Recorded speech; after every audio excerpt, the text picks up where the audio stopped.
Notre présence dans ce cadre de réflexion témoigne l'intérêt que nous portons pour le triomphe de la démocratie en RDC et l'importance que nous accordons à la jeunesse congolaise. Pour ce faire, la salle où nous nous trouvons, Etnouk, porte l'empreinte de feu Floribert Chebeya et Fidel Bazana. À travers eux, nous vous demandons de vous rappeler de ces jeunes voués par l'esprit du changement et abattus innocemment. Nous avons cité aussi Mukendi, Thérèse Kapangala et tous ces Congolais fauchés par l'intolérance lors des marches pacifiques initiées par le Comité laïque de coordination catholique, CLC en sigle, presque de la même manière. De plus, nous voulons également garder une pensée pieuse pour le repos de l'âme du docteur Etienne Tshisekedi Wamulumba, un des pères de démocratie dans notre pays, décédé le 1er février 2017, arme en main, car il nous a laissé le seul héritage politique. Nous avons cité l'accord de la Saint-Sylvestre et dont le corps traîne encore dans un funérarium de Bruxelles par pur mépris de la part du pouvoir en place. Par votre indulgence, mesdames et messieurs, veuillons observer une minute de silence en leur mémoire.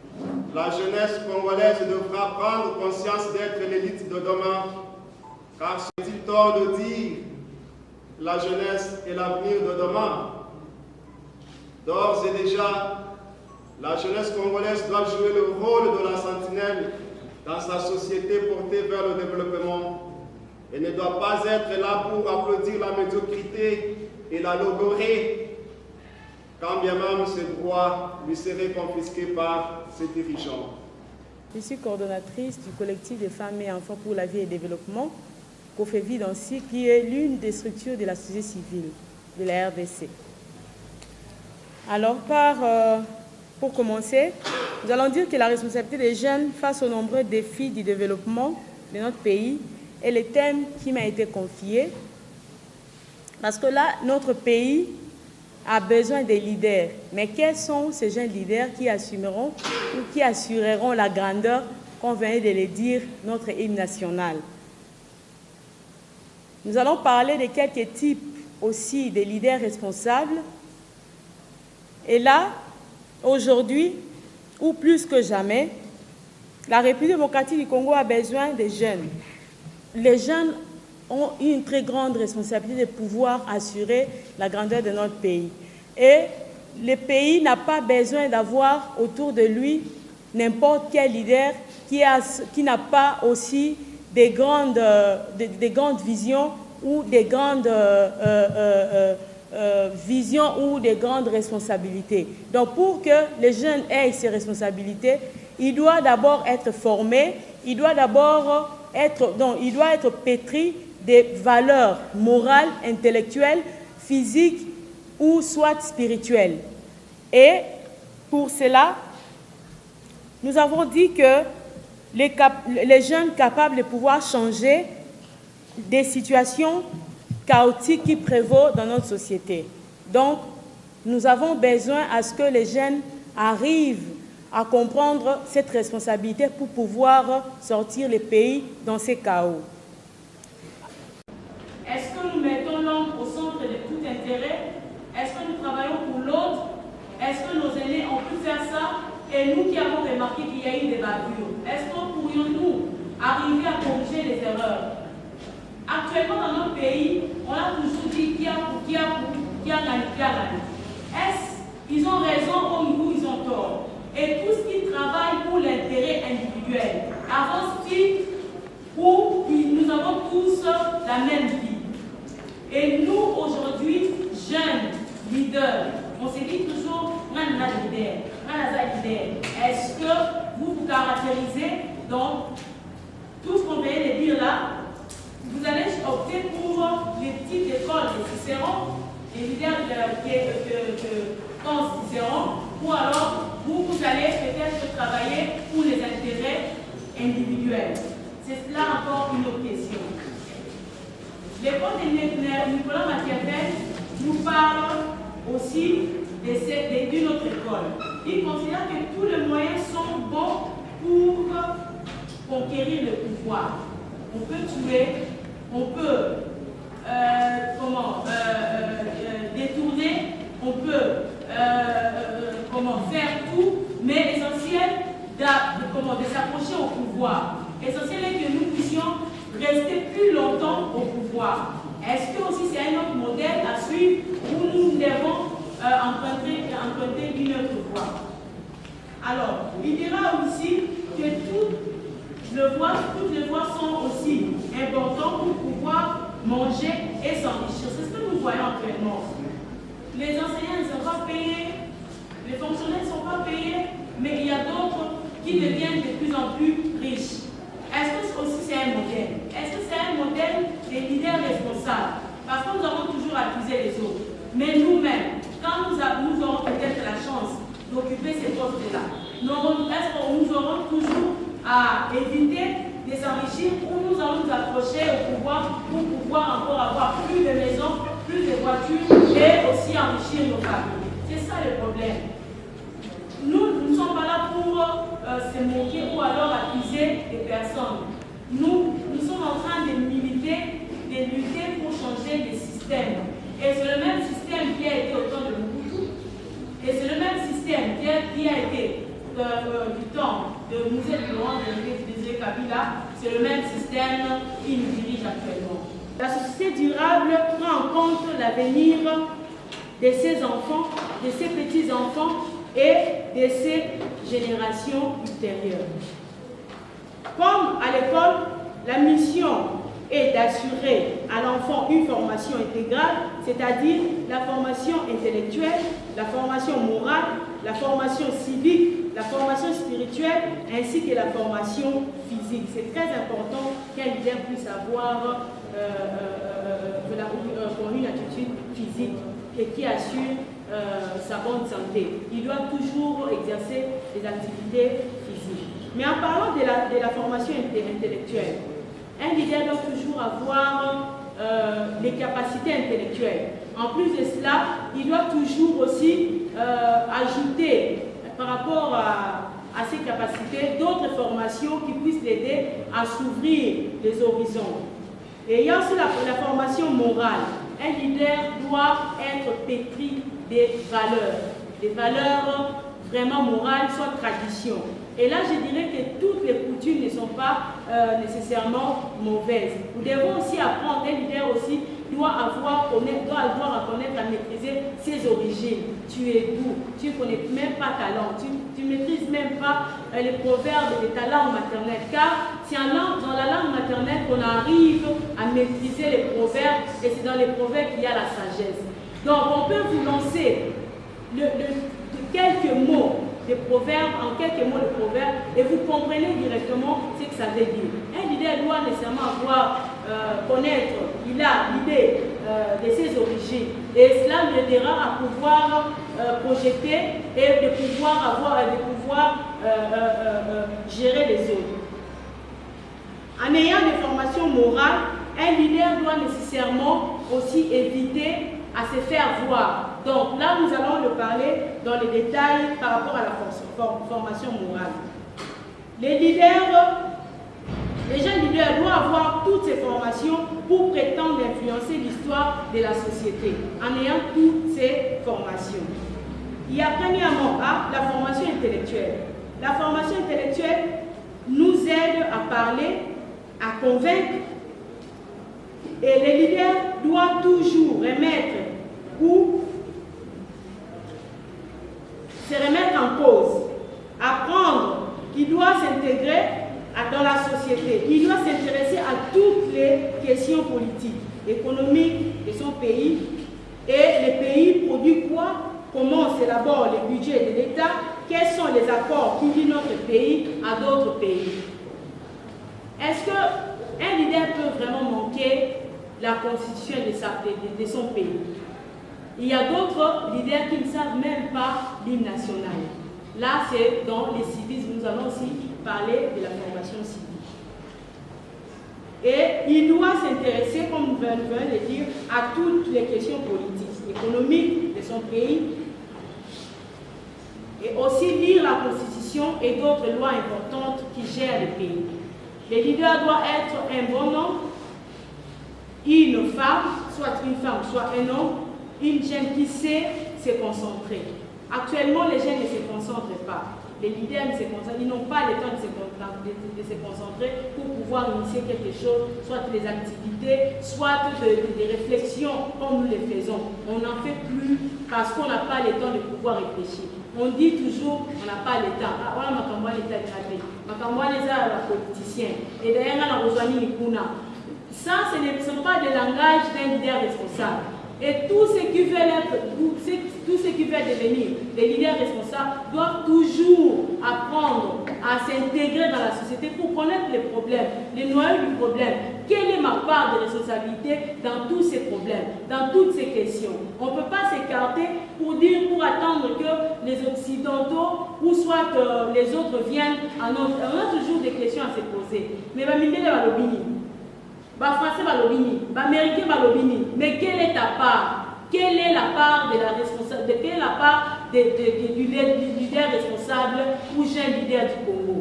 Ils sont là partout en train de se déambuler à travers la ville. Aller ça et là dans les partis politiques. Ils ne vont pas pour apporter, mais ce sont des opportunistes qui cherchent des postes. Ça, ce n'est pas un comportement des leaders.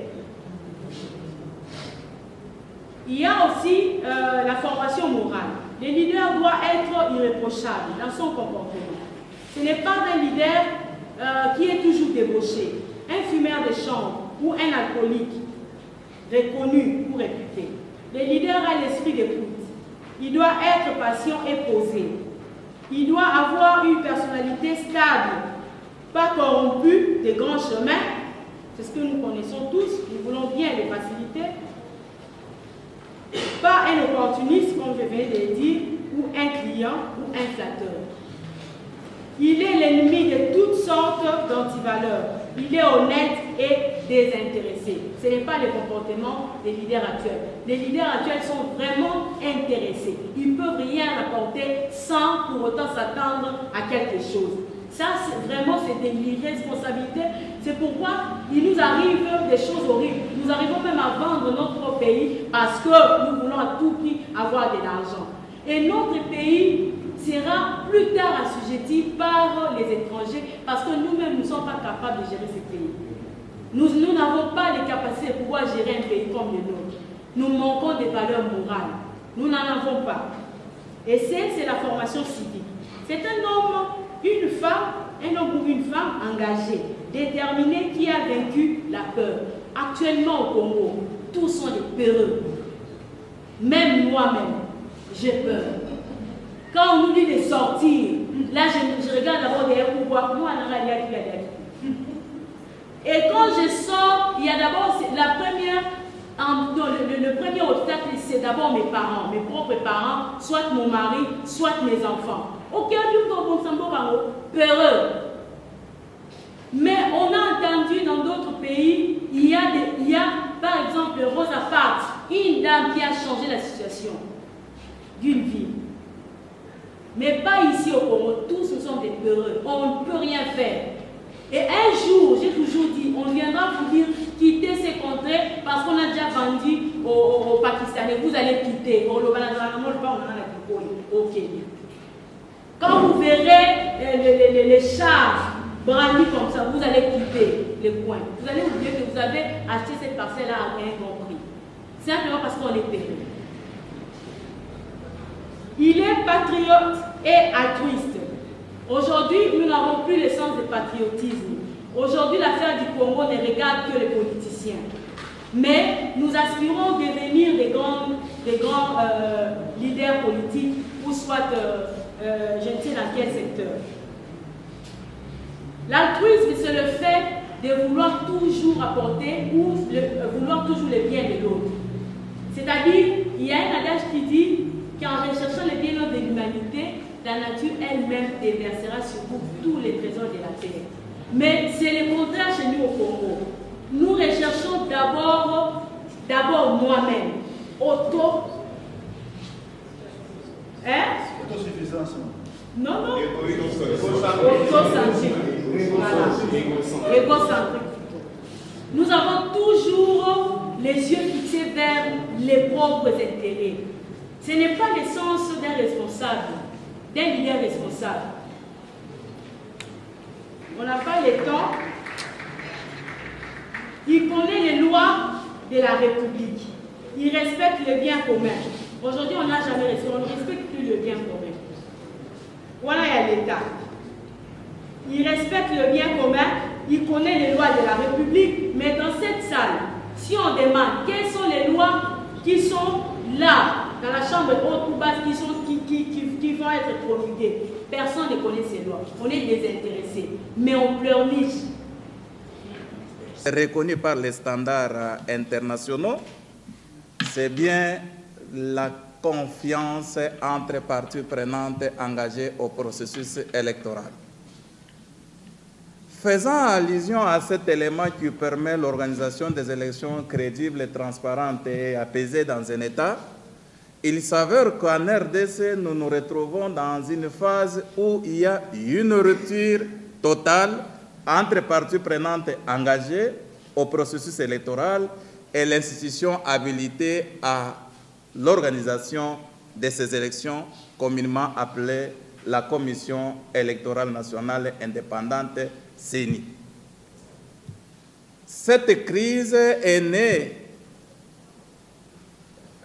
partant de plusieurs paramètres politiques, sociaux, économiques. La RDC a dû rater au moins à 2 reprises ou à des occasions l'alternance démocratique telle que souhaitée par le parti prenante engagé au processus. La première occasion a été laquelle? C'est celui qui était conforme à la Constitution de la République qui fixait l'organisation des élections en 2016. Et cette Constitution limitait le mandat, et continue jusqu'à ce jour, à limiter le mandat du président en exercice. Ayant repéré cette occasion, il s'est avéré que les parties prenantes ont vite compris qu'ils ne devraient pas exposer le pays dans un chaos et qu'il fallait procéder à autant de dialogues dont nous tous, nous en avons une connaissance. Le dialogue de la Saint-Sylvestre, qui constituait et qui constitue jusqu'à ce jour un acquis majeur pour l'organisation de ces élections apaisées, n'a pas été signé de bonne foi, moins encore appliqué intégralement tel que fit engager les concernés.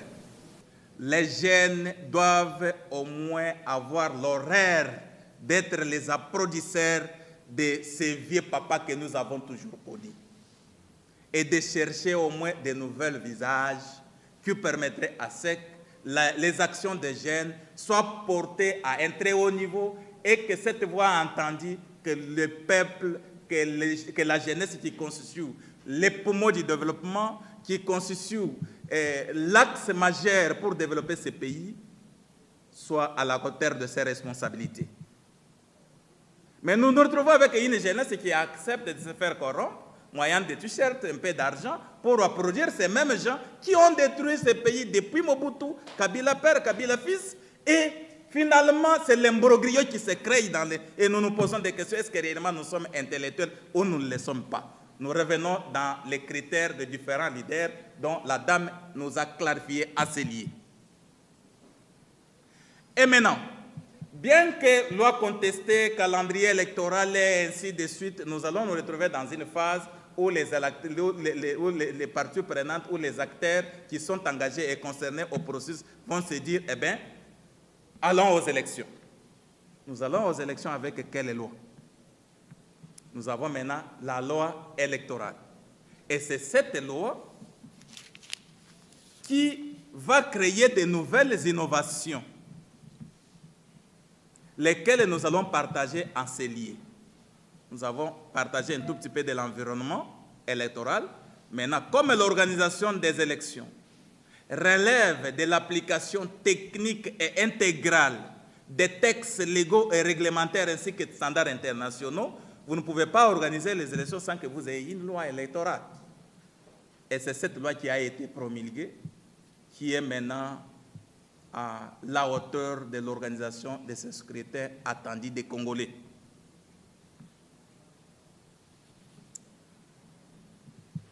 La première innovation de la loi électorale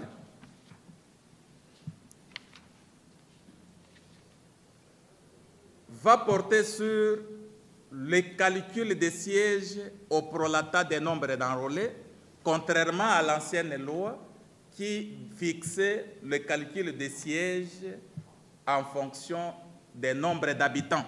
Quand on fait recours au nombre d'habitants, il faut directement savoir que c'est des recensements qu'on est en train de parler. Cette question ayant envenimé l'espace social dont nous avons connu la force de la société civile de la RDC, pour la remise en cause de cette histoire, et les politiciens vont s'entraider. C'est pour la première fois qu'une loi soit interprétée dans 4 langues au sein de l'hémicycle. Mais, bien que cette loi soit interprétée dans 4 langues, mais ils ont caché quelque chose. Majorité et opposition, ils étaient tous là. La CENI ne pouvait jamais organiser les élections en 2016 aussi longtemps que le recensement n'était pas effectué sur l'ensemble du territoire national, pour une simple raison que la loi sur la répartition des sièges que la CENI devrait produire comme proposition au gouvernement qui serait défendue à l'Assemblée nationale, la CENI serait dans l'incapacité de la produire puisque le recensement n'a pas été fait. Tout ça, c'est le glissement qui était préparé. Et maintenant, nous allons trouver ces innovations dans quel article? C'est l'article 115, 145, 192 et 208 de la loi électorale en vigueur. Je vais laisser quand même quelques copies. Comme souvent, cette question électorale, j'ai toujours aimé qu'on échange, qu'on partage ça dans les avant-midi, les après-midi, puisque les esprits semblent ne pas être disposés de recevoir. Et maintenant, au deuxième point, nous allons trouver qu'il y a eu l'introduction des seuils. Qui doit nécessairement participer au partage de sièges? C'est bien le parti qui ait obtenu au moins 1% des voix réellement exprimées sur l'ensemble du territoire national. C'est-à-dire, si le 23 décembre, nous avons 30 millions de Congolais qui s'exprimeraient cette fois-là, pour qu'un parti participe à la répartition des sièges à l'Assemblée nationale et provinciale, à l'Assemblée nationale, il doit réaliser 1% pour participer à la répartition des sièges à l'Assemblée nationale. Aux assemblées provinciales, le parti doit réaliser 3%. Et aux élections locales, municipales, urbaines, ce parti doit réaliser 10%. Donc, le seuil est progressif selon les scrutins à organiser. Ce seuil a été contesté par beaucoup d'acteurs, mais nous disons ceci. Même nous, acteurs de la société civile qui avons besoin de nous lancer dans l'espace politique comme indépendants, nous retrouvons devant ces faits, c'est déjà un obstacle qui ne permettrait pas que l'on puisse réellement réussir à ce scrutin. Je vais m'adresser à tous les jeunes, dans l'ensemble, au regard du forum qui est en train de se terminer. Nous avons estimé que la société civile, parmi ses structures, devait avoir une structure très engagée aux côtés des jeunes, constituée, composée de jeunes. C'est celle que nous venons de mettre en mouvement ce jour. Nous avons voulu vous suivre attentivement à travers les échanges qui ont eu lieu ces jours autour des questions importantes de l'heure. On a évoqué ici la définition de la jeunesse, qui est jeune, et c'est un problème d'âge, et c'est un problème d'état d'esprit. Moi, je pense que c'est un problème d'engagement, parce que c'est l'engagement qui produit les résultats. Et si on est dans l'esprit engagé pour produire, parce qu'on sous-entend que la jeunesse symbolise la fertilité de cet esprit, symbolise la force portée vers l'engagement. On peut être avancé en âge, mais recéler en soi cette force portée vers l'engagement, vers l'action. Et la jeunesse aussi symbolise le courage. Bien sûr, pour agir, il faut la détermination. Et vous n'agissez pas dans un monde calme, pacifique, mais vous êtes confrontés à beaucoup d'intérêts pour la plupart. Et qui dit intérêt voit les intérêts politiques, de positionnement, la propension à se conserver, à conserver ses avantages. Et ce monde vit ainsi. Et vous, jeunes, vous êtes le fer de lance de cet élan de notre population. Vous voyez la banderole qui est derrière ici. Elle essaie de ramasser ce que vaut le Congo, ce qu'est le Congo, son histoire, ses richesses, son importance, le rôle qu'il doit jouer pour nous les Congolais en termes de développement, pour le monde entier parce que le Congo recèle des ressources minérales incommensurables nécessaires pour l'évolution technologique du monde entier. Et nous sommes des acteurs importants pour déterminer de quelle manière le développement technologique ou scientifique devrait se faire pour que le monde se développe, mais encore qu'il faudrait que nos populations puissent se retrouver. C'est là où on a parlé de développement, parce que chaque Congolais doit goûter au moins au bonheur, doit goûter à l'avantage d'être Congolais. Bien sûr, le pays convoité, notre plus grande armée, c'est la jeunesse, mais il faudrait que cette jeunesse soit instruite, qu'elle soit au fait de tout ce que je venais d'énumérer, et qu'elle ait une vision, qu'elle comprenne où le monde va. Sinon, elle risque de s'embarquer dans n'importe quoi. Aujourd'hui, il y a des vendeurs de rêves. Il y a des canailleurs, comme on dit. Il y a des aventuriers. Mais tous cela sont à l'affût ou veulent embarquer une grande partie de notre jeunesse dans leur aventure. Pourquoi? Parce que la jeunesse, c'est la frange de la société la plus active, qui peut se mettre en exergue facilement. Et nous, société civile, nous pensons qu'il nous faudrait investir dans cette jeunesse. Notre premier investissement, ça sera la formation. Nous allons disposer de notre temps, organiser des sessions de formation parce qu'il faut une jeunesse instruite. Et au-delà de ça, ou bien dans cette formation, nous allons donner à la jeunesse des astuces qui peuvent être politiques et autres, à pouvoir faire en sorte que le peuple, le souverain primaire, qui est le premier propriétaire de la République démocratique du Congo, puisse s'organiser, s'ordonner à des opportunités qui sont offertes, comme les élections qui vont avoir lieu très prochainement, s'ordonner à pouvoir choisir les meilleurs de lui-même pour les positionner dans les institutions qui animent l'État, l'État qui est l'émanation de la société civile, parce que l'État, c'est moi, c'est vous, c'est nous tous. Et si l'État est animé par les hommes intègres, effectivement, les institutions seront performantes et à ce moment-là, l'État sera en mesure de répondre à nos attentes.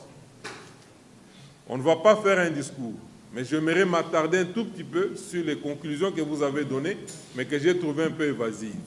Concernant la machine à voter, nous n'allons pas aller par 4 chemins. Chers amis, la machine à voter n'est qu'un instrument destiné à manipuler,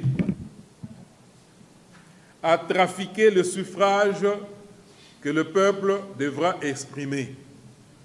Aujourd'hui, on nous parle de la certification. Nous voulons bien. Mais la certification seule ne suffit pas. Parce qu'il y a toujours des zones sombres, des chambres noires. Nous qui avons été aux élections, à l'édition de 2006, l'édition de 2011, nous en avons vu de toutes les couleurs, mes chers amis. Vous engagez l'argent, vous battez campagne, les élections ont lieu, et dès le soir même du vote, il y a des groupes qui sont organisés pour enlever tous les PV qui sont collés. Et on s'était demandé, mais comment ces PV peuvent être enlevés partout au même moment? Et comment penser que c'est fortuit? Et au niveau de la compilation, il y a eu des enlèvements, tout simplement parce qu'il y a des témoins qui voulaient voir clair la manière dont la compilation s'est déroulée. Donc, au niveau de la proclamation des résultats, vous en savez plus, parce que vous avez vu des chars dans cette ville. Il y a eu des troubles. Et c'est cette façon de faire qu'on voudrait nous ramener avec la machine. On a posé une question de savoir comment expliquer que la commission électorale du pays producteur de la machine, la Corée du Sud, s'est opposée à l'utilisation de cette machine. Mais elle ne s'est pas limitée à s'opposer. Elle a dit clairement que cette machine risque de produire un résultat ou le résultat contraire à la réalité du suffrage qui sera exprimé par la population. Mais ça dit tout. Si eux qui vivent avec les fabricants vous disent ça, cela équivaudra dire que cette machine est destinée à tricher. Et la seule façon, je suis ingénieur, si on veut vraiment utiliser la machine, ok, voyons quelles sont les dispositions techniques qui puissent nous garantir la traçabilité, la transparence. Vous prenez, vous vous faites identifier avec votre carte d'électeur, on vous donne un bulletin, vous engagez un dialogue avec la machine, vous votez, vous introduisez la carte, on l'imprime. Nous voulons qu'au moment de l'impression, que la carte soit sécable. Une fois imprimée, on vous sort une partie que vous allez garder, qui a le numéro, les coordonnées de la personne que vous avez votée. Vous allez garder ça. Parce que la machine a un logiciel. Et ce logiciel, on peut programmer tout ça. Et nous aimerions être en mesure, à la fin de l'opération, en cas de conflit, nous ne voulons pas qu'on nous amène dans des tribunaux où les dispositions sont déjà prises avec des juges inféodés et déjà gérés par une partie. Nous ne voulons pas ça. En cas de litige, qu'on nous produise pour chaque électeur. Moi, je suis électeur numéro tel.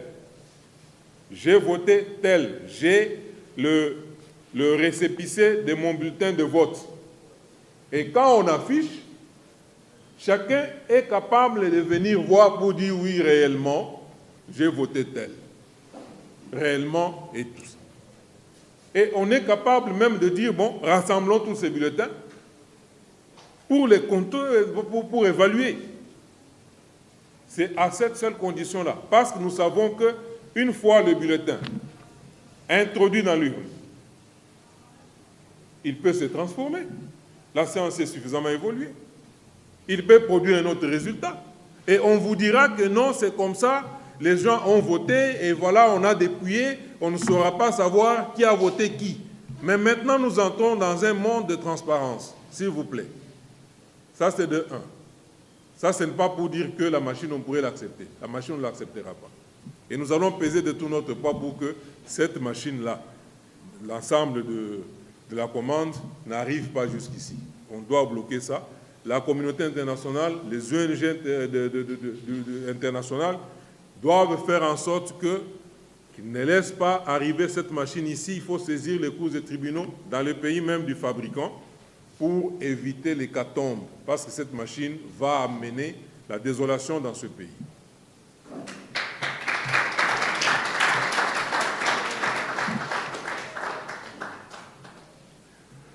Nous allons terminer là en disant ceci, chers amis, autant nous gérons le présent, autant nous devons supporter l'avenir.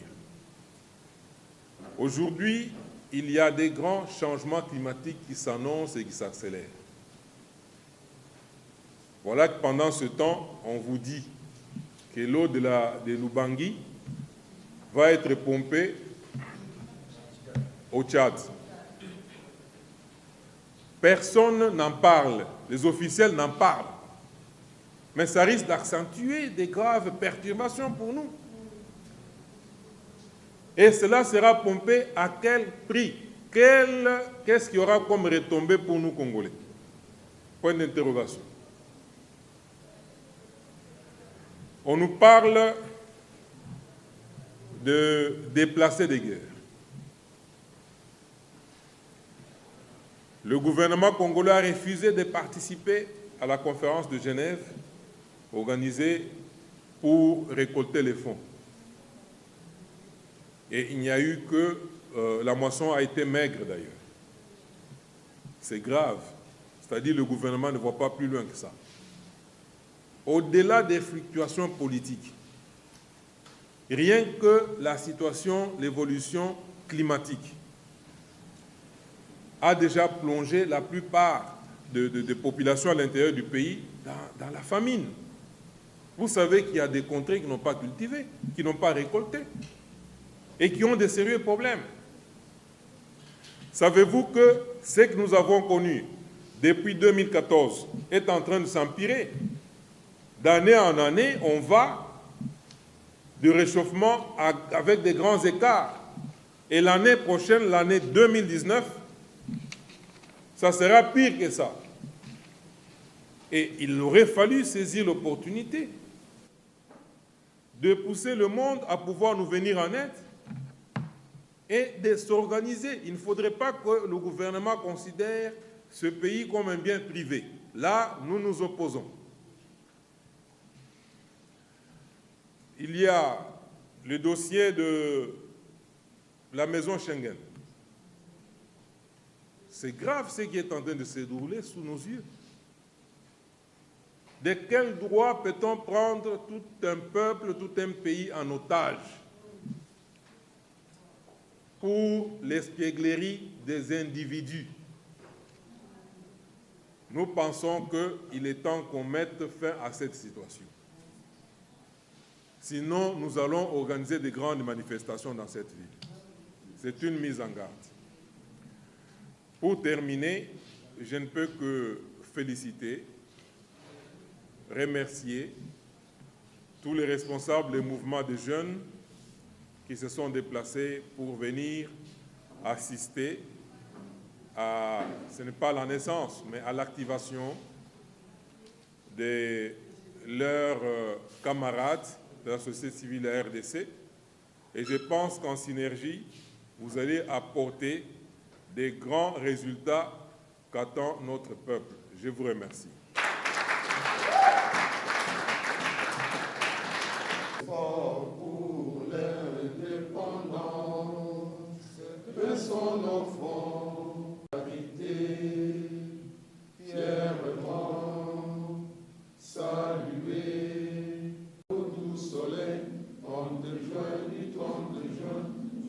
après soit le témoin.